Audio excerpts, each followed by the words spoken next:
say it's becoming active again, and they Yeah, said that that on July 7th, I believe, we had a fairly large solar flare. Yeah, that's right. And those large solar flares can trigger off earthquakes or can start a chain of events that can cause more, like a swarm of earthquakes in Southern California that were kind of relatively small and off of Oregon. In other words, what they can do is, depending on the frequencies that they emit and the attitude of the Earth at the time when they're released and where the storm actually hits, it can have an effect or it may not have an effect, depending on those, either the energy, the position of the Earth, and the rotation when the solar flare happens. So they can release the energy in those plates and cause an earthquake, either minor or pretty major. And so there's a direct link between those. In fact, I believe that most major earthquakes are triggered off by sun activity. Yeah, I happen to agree with that.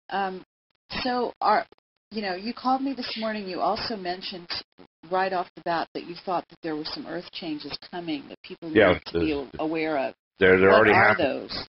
The main ones are increased volcanic activity underneath the oceans, and especially in the southern hemisphere. And that's going to cause major changes in the next, starting, as I mentioned before, back probably in April, and continuing and increasing over the next 3 to 4 years.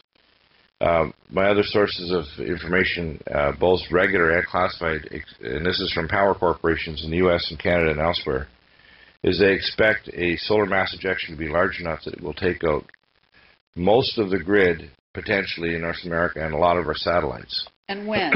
Do you have a date on that? No, I don't. In fact, the sources I have they're not certain of the date, but they're following the sun activity, and they think that the emergence in the last few weeks of this very large solar storm that hasn't been seen like this for 2 years could precede a solar mass ejection. In the one that happened in the fall of 2005, they had to actually create new classes of solar mass ejections. One's an X and an M class. And the solar mass ejection was so big that it actually extended so far that it actually was half the distance between the Earth and the Moon. And it could precipitate some very major earthquakes that occurred at the time. So they can precipitate things like the Aceh tsunami, or they can precipitate major volcanism. What's going to happen now is a gradually ramping up of southern hemispheric volcanoes in the oceans.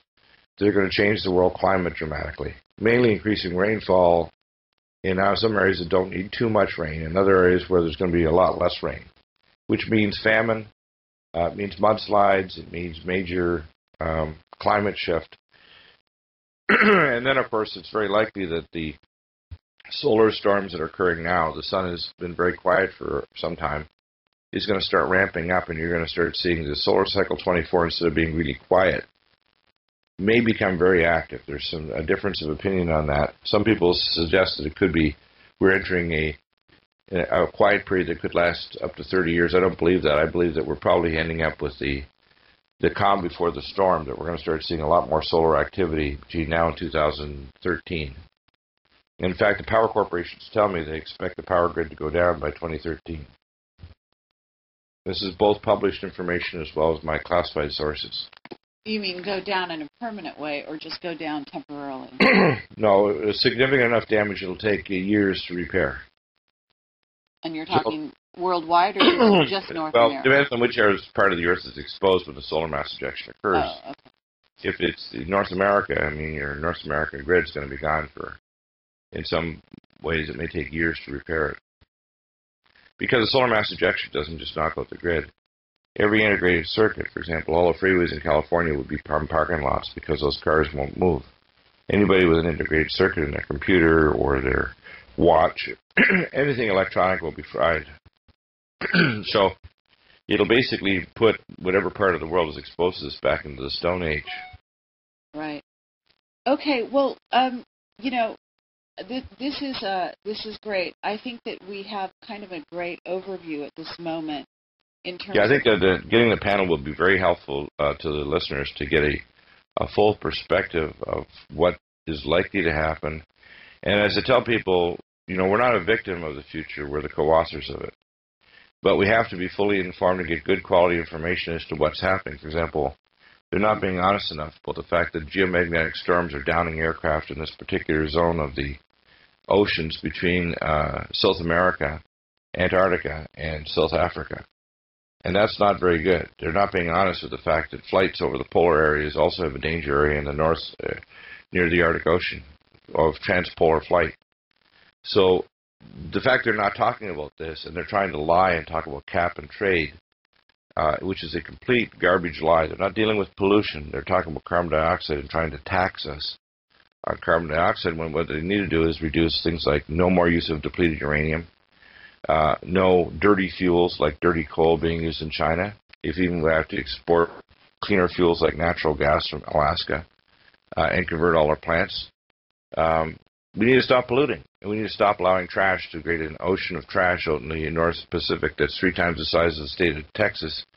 And over the next decades to hundreds of years, it's going to break down to very tiny particles that will be absorbed and destroy most of the life forms in the ocean. So we need to be more responsible. And what's happening is they're completely wrong-headed because they want it as a disinfo campaign to cover up the Earth changes, because they've built underground facilities in America to house 30 million people if things really get out of control, like the prophecies of the Hopi Indians of the Blue Kachina, where there'll be a day where for a portion of that day, maybe as little as a half an hour, it'll be a firestorm of X-rays, high-energy ultraviolet light, and thermal effects that could burn you if you go outside.